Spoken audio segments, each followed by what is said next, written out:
দুটো অ্যাঙ্গেল মিলিয়ে যে মালটা তৈরি হয় সেটাকে আমরা চ্যানেল বলি আমাদের দেশের ভাষায়।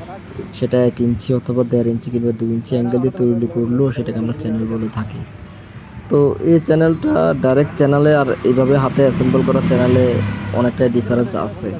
সেক্ষেত্রে কতটুকু শক্ত কিংবা কতটুকু মজবুত হয় সেগুলো এক কথায় ডাইরেক্ট চ্যানেলের সাথে হাতে অ্যাসেম্বল করা চ্যানেল কখনোই মেলাতে যাবেন না, কারণ এই চ্যানেলে আর ডাইরেক্ট চ্যানেলের এত দিনের ডিফারেন্স আছে। হাতে অ্যাসেম্বল করা চ্যানেলের সাথে ডাইরেক্ট চ্যানেল কখনো মিলাতে যাবেন না, কারণ ডাইরেক্ট চ্যানেল যতটা মজবুত থাকে হাতে অ্যাসেম্বল করা চ্যানেলটা ততটা মজবুত থাকে না। আর যদি হাতে অ্যাসেম্বল করা চ্যানেল আপনারা তৈরি করতে চান তাহলে কিছু টেকনিক খাটিয়ে কিছু কটপিস যদি চ্যানেলের মাঝখানে বসে ওয়েল্ডিং করে দেন তাহলে সেক্ষেত্রে চ্যানেল অনেকটাই শক্ত এবং মজবুত হবে।